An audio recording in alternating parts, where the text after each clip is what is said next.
రేపు ఆదివారం కామిక ఏకాదశి. శ్రీ మహావిష్ణువు అలాగే లక్ష్మీదేవికి అత్యంత ప్రీతికరమైన తిథి.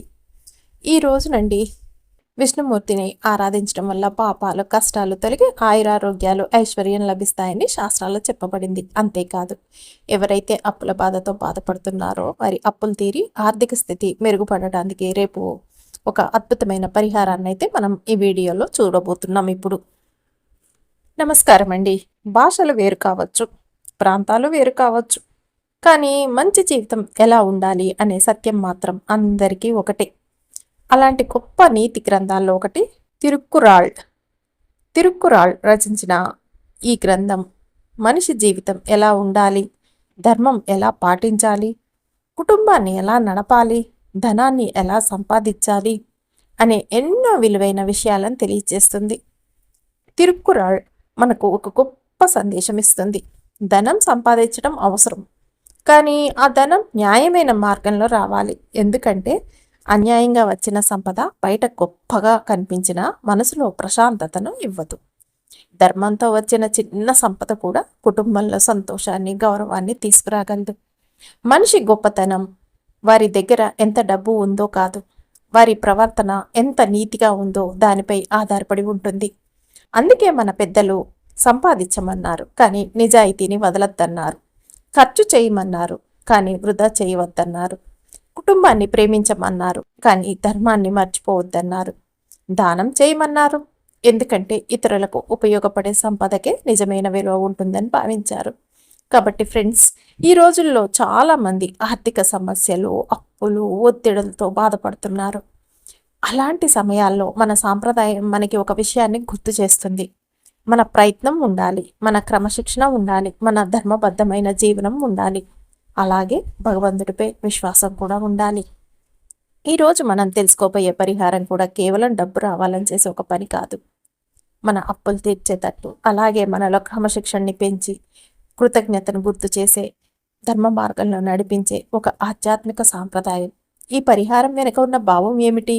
మన పెద్దలు ఎందుకు దీన్ని ఆచరించారు? దీనిని ఏ విధంగా భక్తితో చేయాలి?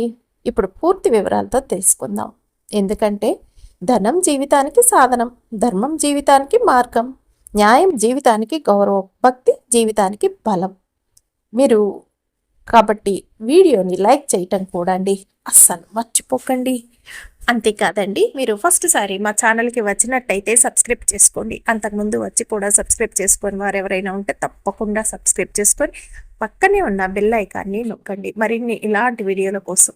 అంతేకాదండి, ఈ వీడియోని మీకు తెలిసిన వారందరికీ షేర్ చేయండి. చేస్తారు కదా, మరి ఇంకెందుకు ఆలస్యం, రేపటి పరిహారం ఏమిటో తెలుసుకుందాం. సముద్రంతో చుట్టబడిన ప్రపంచం అని మనమంతా వింటూ ఉంటాం. అంటే ఈ ప్రపంచం సముద్రంతో చుట్టబడి ఉంది అని దానికి అర్థం. కానీ ఇప్పుడు ఆ ఒక్క లైన్ని మార్చండి, అప్పులతో చుట్టబడిన ప్రపంచం అని మనం మార్చాల్సి వస్తుంది. ఎందుకంటే ఈ ప్రపంచం మొత్తం అప్పుల వల్లే నడుస్తుంది. అప్పు తీసుకొని వాళ్ళు ఎవరైనా ఉన్నారా? 100 మందిలో ఒక్కరైనా అప్పు లేకుండా ఉన్నారా అని చూస్తే ఎవ్వరూ ఉండరు. ప్రతి ఒక్కరికి ఏదో ఒక రకమైన అప్పు ఉంటూనే ఉంటుంది. అప్పు అంటే మనం ఒకరి దగ్గర నుంచి తీసుకునే డబ్బు మాత్రమే అని అనుకుంటాం, కానీ అప్పుల్లో 3 రకాలు ఉన్నాయని మీకు తెలుసా? 1 దేవ రుణం, 2 పితృ రుణం, 3 మానవ రుణం. ఏమిటా ఇవి అనుకుంటున్నారు కదా? ఫస్ట్ది వచ్చేసండి దేవ రుణం. అంటే దేవుడికి మనం చేయాల్సిన కొన్ని పూజా విధానాలు, మొక్కుబళ్ళు. నాకు ఈ పని జరిగితే నేను నీకు ఇది చేస్తానని మనం మొక్కుకుంటాం కదా, అలా మనం కులదైవానికి చేయాల్సిన పూజలను సరైన పద్ధతిలో చేయాలి. అలా చేయకుండా వదిలేస్తే అది కూడా ఒక రుణంగా మారుతుంది. అది దేవరుణం కిందికి వస్తుంది. రెండవది వచ్చేసి పితృరుణం. పితృరుణం అంటే మన పితృదేవతలకి, మన పూర్వీకులకు సరైన రీతిలో మనం గౌరవం ఇవ్వలేకపోతే అది కూడా ఒక రుణంగా మారుతుంది.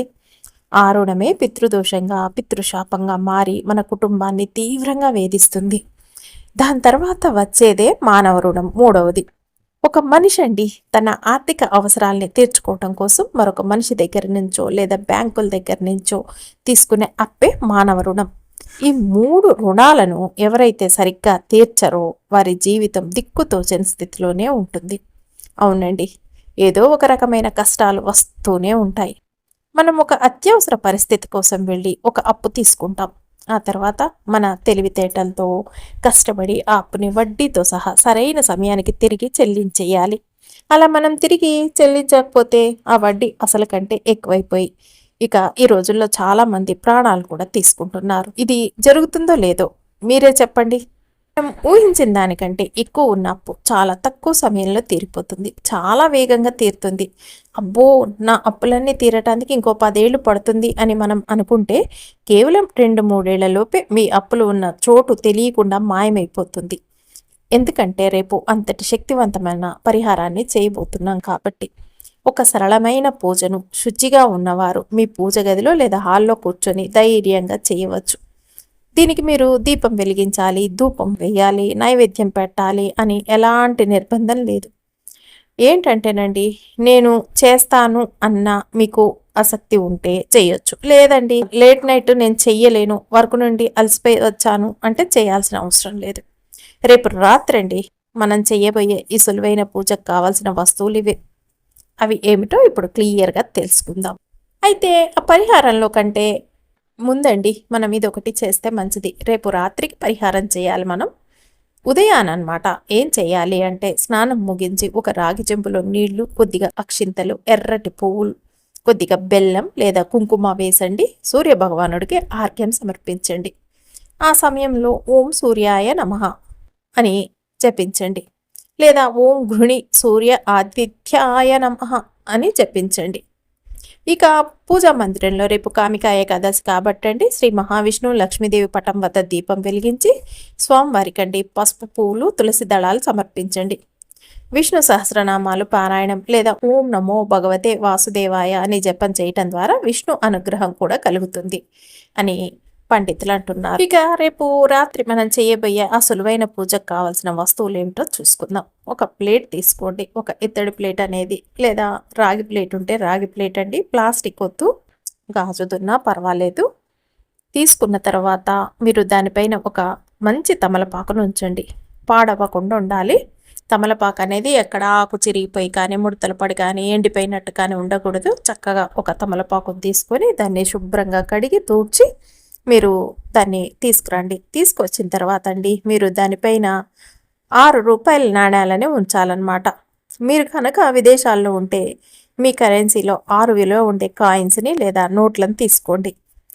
ఇక్కడ ఒక 5 రూపాయల నాణ్యం, 1 రూపాయి నాణ్యాన్ని తీసుకోవచ్చు అన్నమాట.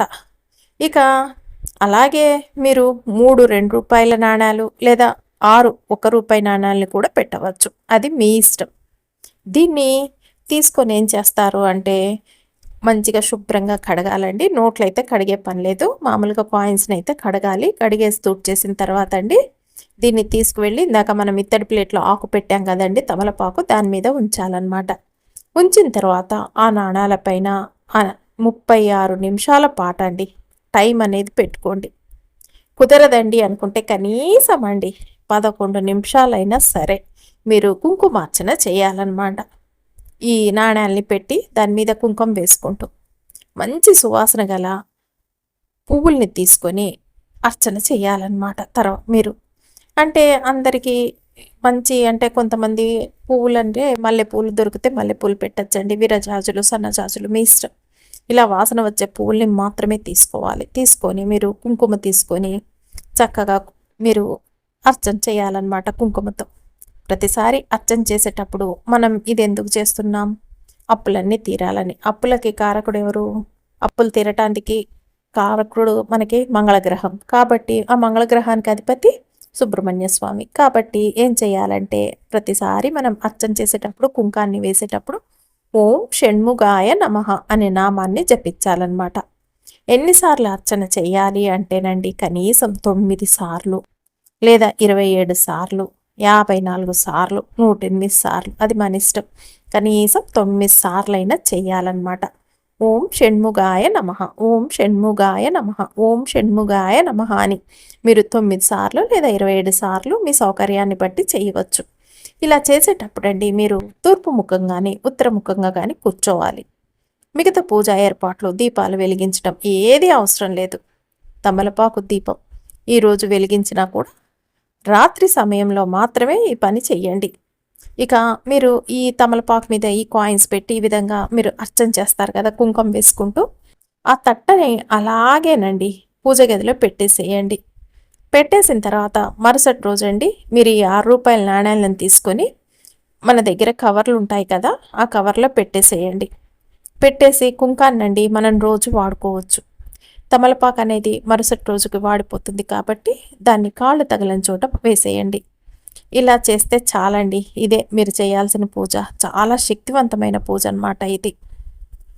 ఇలా చేయటం వల్ల మీకున్న ఆర్థిక ఇబ్బందులు, అప్పుల సమస్య తీవ్రంగా ఉన్నవారు ఈ పూజ చేయటం వల్లండి చక్కగా మీకు ఇవన్నీ తీరిపోయే అవకాశాలు, మార్గాలైతే మీకు కనపడి తీరుతాయని కూడా శాస్త్రాల్లో చెప్పబడిందని పండితులు అంటున్నారు.